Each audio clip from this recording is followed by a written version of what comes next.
Do your Dapper Dave impression for the second time today. Went awfully well with Michael Caine.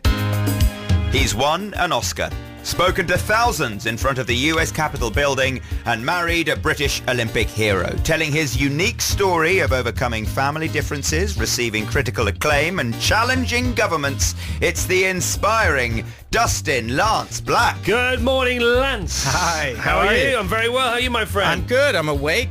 I have my coffee. Okay. I'm with you. Did you walk here? Because you only live around the corner. I walked right over. Ambled here. I did. How's Borough Market looking this morning before we get out there ourselves? Calorific. It's looking like a great temptation on my way home. It always is. You know what I mean? Your story is amazing. Okay, so you fancied your first bloke at 6. He was the school bully or the local bully. And then you didn't live in an environment which was conducive to being gay, did you? Just tell us about that for a second. No, I grew up in the South in America, which is predominantly not, well, it's a lot of conservative folks who don't tend to favor LGBT folks. And then my mom was Mormon and worked for the military. So Mormon, military, Texan. I mean, it was not looking good, is it? Bit of a stacked deck, especially when you've fallen deeply in love with the 10-year-old bully down the street, which probably says a lot about me. But that was just the beginning, the first chapter in a whole sort of ream of adversity. So your mum was disabled. Yes. Tell us about that. So, I mean, that is really the key, I think, and the reason I wanted to tell the story is my mom had polio when she was 2, so she never was able to walk. She was paralyzed from the chest down. We were abandoned by my good Mormon father when I was 6. My little brother was 2. My big brother was 10. So that means I was raising my mom by 6 years old as much as she was raising me. We were best pals. We had to figure things out. Here's this conservative Mormon military woman who I know is homophobic because I've heard her say the things she says, and she's given birth to me. How is this possible? This kid who went to Hollywood instead of going on a Mormon mission. I mean, right there, I was in trouble. And we knew we had to figure it out. We knew we had to figure out a bridge between us. When did you start to know that was the case? At what age? I mean, really, at 6 years old, they beamed the Mormon prophet into every church that had a satellite dish. Yep. And he said that next to the sin of murder came the sin of homosexuality, which I thought was a fabulous word until someone defined it for me and said that it meant you'd go to hell and you'd lose your family. And I already knew I had a crush. So I knew I was too different for this place I called home. But you did give the other bus home a good go for a while, didn't you? Because you had a girlfriend and you thought about having babies and things like that. I tried my best. You did. I mean, really tried. So, and was that always consistently going against how you naturally felt? Were you aware that this is not how you really felt, but you were just trying to be what everybody else wanted you to be? I didn't want to be so different that I knew I'd be disowned by my mother. Right. And I knew that would happen. I knew that my mother wouldn't accept me. I loved living in Texas. I knew that area wouldn't accept me. So the places I called home were going to kick me out, if not put me into some sort of conversion therapy facility, where God knows what would happen to me in there. So I tried. I mean, she was gorgeous. So, but you didn't and even my best friend. You didn't even say neutral, did you? You did actually go out with a girl, like you're saying. You went out with your best friend. You thought about having babies with her. For I don't do anything in half measures. Right. If I'm going to try and be heterosexual, I'm going to try and really go for it. And I tried. And thankfully, I was, I can't believe I'm saying this on the radio, but thankfully I was a teenager. So if the wind blows the right direction, you're ready to go. It doesn't take much. But I absolutely knew that I wasn't in love, that that's not how I connected to women. It wasn't working. It wasn't fair to her. She was so cool. I still talk to her today. She laughs about my sad attempts at heterosexuality. But I tried. And I failed. To the extent that when some of your pals came out around you, you pretended to be angry with them and disowned them, didn't you? You know, I was a very, very bad gay friend, closeted gay friend. And I had my best friend in the world who I had always suspected was gay. I mean, not to lean on too many stereotypes, but he had a certain swish to his step. Way about him. A certain way. Yeah. That was the reason, I'm sure, that I struck up the friendship. When he came out to me, I said the things I thought a straight person would say to someone who was gay coming out, and they weren't very kind. It wasn't very accepting. I said, well, I don't know how this will affect our friendship. And the entire time I knew I was I was as gay, if not gayer than he was. Gayer than a rainbow. Yeah. I had more sparkle than any rainbow you'd ever met. And so, I was doing everything wrong. I think that's the point, when you take your true self and you push it down and you cover it with shame on top of shame on top of shame, you start doing things you're not proud of. Yeah. And that's what I was doing for a good long time. Just in the name of really saving that relationship with my mom. That was the main thing. Or in the aim of becoming so sort of, or suffering, or putting yourself under kind of suffering for being so unnatural on a minute-by-minute basis that eventually you probably know subconsciously you're going to break, because you want to break, because you want the real you to come back again, maybe. It does get that. There's, all kidding aside, there are those moments where you go, this is not me. This isn't who I am. Yep. I'm never going to actually be able to be in love or have a loving family. Yep. And you start to consider dire solutions. What's the point? To that. What's the point being here? Well, yeah, because I'm not here, because you're not there really, are you? You're not. You're a story of you's there, but it's nowhere near the truth. I tell the story in the book a bit, but I stopped talking altogether from age 6 until about 9 or 10, except in the home. I talked to my mom, but I went mute. And I think I somehow in my little kid brain thought that would make me invisible enough I wouldn't be discovered. I mean, that's what we do when we closet kids, when we closet young people and adolescents. We're really pushing down their true selves to the point that they might consider some pretty terrible solutions for that. Okay, so adversity up on adversity. Okay, so 3 dads. Yes. The second dad, very extraordinarily abusive. Not even talked about that. It punched you in the face. Made your nose bleed. Yes. That's all going on too. Struggling with your best friend who turns up to your girlfriend, but isn't really your girlfriend. Then your best friend who could be your boyfriend, but the things neither of you know that was on the cards. Not in the cards. Had you been out then? Do you think you could have had a chance with your best male mate? He was into big burly Latin guys. Right. I mean, he was a Latin dude, and that's what he was into. So I was not his type. Okay. I think he thought of me as like a little piece of chicken. All right. So we'll talk next about the day finally you and your mum did have the big conversation, and then we'll talk about how the heck you got from there to this, ladies and gentlemen. Just listen to this, and this is Lance's accepted speech for his Oscar. That's an Oscar. Ladies and gentlemen. When I was 13 years old, my beautiful mother and my father moved me from a conservative Mormon home in San Antonio, Texas to California, and I heard the story of Harvey Milk.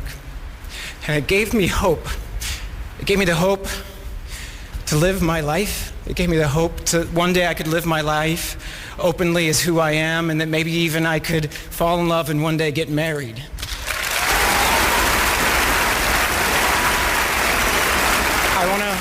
I want to thank my mom, who has always loved me for who I am, even when there was pressure not to. But most of all, if Harvey had not been taken from us 30 years ago, I think he'd want me to say to all of the gay and lesbian kids out there tonight who have been told that they are less than by their churches or by the government or by their families, that you are beautiful, wonderful creatures of value. And that no matter what anyone tells you, God does love you. And that very soon, I promise you, you will have equal rights federally across this great nation of ours. Thank you. Thank you, and thank you, God, for giving us Harvey Milk. Talking about now Dustin Lance Black's life and his autobiography, which is out today. It's called Mama's Boy, and the reviews for it are spectacular.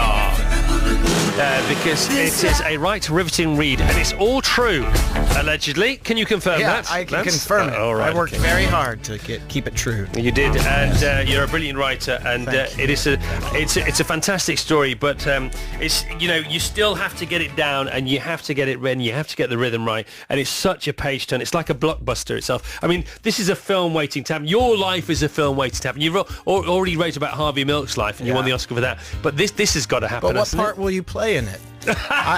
We got to find the role for you. Can I be the T-boy? You could be my hot third father. Okay, that's shows fine. up and sweeps my mom off her feet. Yeah, you can do that. Maybe I inspired you in your choice of shirts. Maybe where'd you get the taste in bright Hawaiian shirts from? Oh, my late father, Chris, the That's DJ. right. Yeah.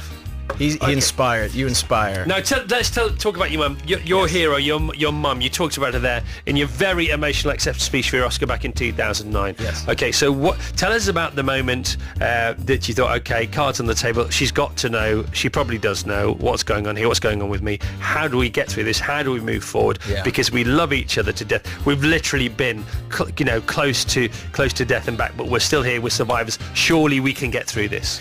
I never came out to her because she's a good Southern mother, and she was railing about don't ask, don't tell, which would have allowed just closeted gay people to still participate in the military, and that was too much for her.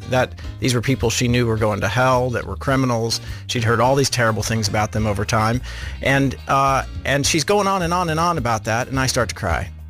And that's how I came out to my mom. I never said the words. She just read my tears like they were tea leaves, and she knew, and she wasn't happy about it. But this gets to the reason why I wrote this book. I mean, there was no reason to write a book about the Oscars or even a Supreme Court win. To me, that's looking backward. I wrote this book because my mom, a good conservative Southern military woman, showed the courage and the curiosity to get on a plane, to fly to LA, which she had always been told was the home of the devil himself, and to meet my LGBT friends and to ask them questions and to listen to their stories. And I thought, that's part of the inheritance I have from my grandmother and my mother, is that kind of courage and that curiosity. And that's what we need to be able to start to bridge political divides right now. And my mom, not to ruin too much, but before I lost my mom, she would call me in tears saying, I just got in a fight with my, sister or a cousin or a nephew, and it was all over politics. Since when did politics become the highest plane of existence in our world? When did that happen? Yeah. And how do we fix that? Because if a red conservative mom can get along with, her very progressive, coastal, fighting for marriage equality son, if we could figure it out, why can't other people? And that's the reason. That's the reason why I wanted to write this book. It's funny because when I hear you talking about things, and I've watched you on other interviews and listened to you on other radio shows both here and in the States, you talk about things by asking questions. That's what you do, isn't it? And that must be from your mum. It's brilliant. So he doesn't listen for a narrative in his head. He asks all these questions, comes up with the answers, and therein the narrative is formed. I think so. I mean, here's my feeling. I feel like a lot of people hate each other right now because they disagree on things like, let's be honest, Brexit, or on Donald Trump. And granted, I disagree with a lot of people on those things too. But you know what can't survive in the room together? That division that's born of fear and curiosity. If you're curious, you're no longer afraid. And you're no longer divided. You're asking questions, you're listening, you're truly tuning in. You might hear things you don't want to hear. But it truly cures division. Be curious, get curious. But also, if you have a slogan and all you have is a slogan, if you ask a single question of that slogan breaks down. Yes. That's the thing, isn't it? That's why curiosity is a fantastic assassin for disinformation. It's true, because it gets rid of the word definitions of our little tribes, the way we define our tribes. They're sort of gone, because all of a sudden you only got 2 or 3 answers about that. You have to start getting personal. Yeah. You have to start telling your own stories. Yeah. And when you start telling your own stories, we start to understand why you might have this different position. We might actually start to find common ground. And that's where this book went. For me, I was so grateful that my mom showed the courage and curiosity to come to California to meet LGBT people. That started to change her mind and to break things down in a way, misconceptions down in a way that we could have a relationship again. Yeah. And I realized I was a chicken. I had copped out. And it was only near the end that I realized she came my direction. I never went her direction. You were hardly a chicken. I'm not going to allow you to say that about yourself. You were a son and she was your mum. So she has the upper hand on that journey. Well, that's the difference there. In the last third, I won't ruin too much, but in the last third of the book, I did challenge myself to go back to Texas and meet with family members who I knew I disagreed with, and even more difficult, to go back to the Mormon church and see if we could build a bridge again and create some understanding, and to do that by what you just said, which is to ask more questions and listen more than I talked.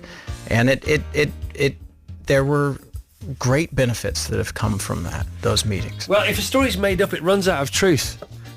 the more you question it, doesn't it? That's the thing, it just runs out of truth. Well, now you're happily married with children, with a child, but you've been questioned about how many more, and you said 10, 12? At least, yeah. 30. I'm just going to keep making the number higher. Every time I say it, people take it so seriously here. They're like, my God, man, how will you ever deal with that? And of course, you were based in Los Angeles, and you used to write a lot in the morning there, and now you're a dad, and childcare is of the highest priority for most of the day. But you say when you do get to write now, you can write more in an hour than you wrote in 4 or 5 hours when you didn't have to. Yeah. Isn't that strange, all of a sudden, how this magic happens? Well, there's this new pressure on every moment of free time. He lays down for a nap, and it used to be that if I had 20 free moments, I would check all my news sites, I would check the political polls, I would read all kinds of crap. Get coffee, maybe nip out for a sandwich, smell the air. Yeah, croissant. Not anymore. Not anymore. Now I just sit down and I race through things. It's amazing what you can get done with no sleep and very little time.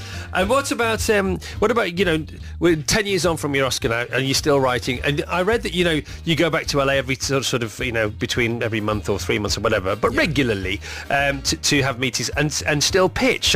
So 10 years on, having won an Oscar in your mid-30s for an amazing movie which changed the way civil rights operate in America and the rest of the world. And you had to do that because you suddenly found yourself shouldered with this responsibility which was inescapable, and you did do that, and what you've achieved is amazing, but you still have to pitch. I love that. Well, yeah, of course. Yeah. So what have you pitched lately? I have a mini-series based on John Krakauer's Under the Banner of Heaven, which is a deep dive into Mormon religious fundamentalism. Right. So still investigating my childhood church. And so that's a 10-hour thing that will be in America. Hopefully it makes its way here. One day I'll have some shows make their way here. But I was lucky enough to work with Quentin Tarantino at the Sundance Lab, and we flew back to LA together, and he said to me, he's like, every single time, it's like you're a boxer. You have to get back in the ring and you start from scratch. You don't get any bonus points for what you've done before. You have to continue to do good work. I haven't been in the ring for a while. I got into a very different ring after the Oscars. I got into politics and civil rights and sued the state of California in federal court to bring them to the Supreme Court to get marriage equality back. It was a promise I made. My mom said, you made a promise, you better honor it. And so I got out of filmmaking for a good 5 years. I'm a little rusty. I gotta, get back in that ring and do my push-ups and sit-ups and whatever writers do. And before she passed away, your mom got to meet Tom. Yeah, she did. He came out. He knew exactly what he was doing. He's so clever, that one. He got on a plane for Christmas, because I'd already talked to him about how important Christmas was in our family and our traditions. And you read about that a bit in the book. But he knew, get on a plane, go make the Christmas cookies, use Lance's grandmother's rolling pin to roll them out. And I was like, I think, my mom never really approved of anyone I dated. And we didn't talk a whole lot about it at first, but I walked into her bedroom once Tom had flown back, and there she was in her perennial perch atop the bed with her covers over her legs. And I was like, Mom, what's on your tablet? What are you looking at? Why are you putting that aside? And she was Google image searching pictures of Tom in Speedos. So, like mother, like son, I think she absolutely approved of that. That was approval. Yeah. That was maternal approval. Great to meet you. You're so good. Well, you're welcome anytime. We're just around the corner. Yeah, it's true. You know where we are now. Okay, your turn next. We'll be around at yours for a cup of tea and a croissant.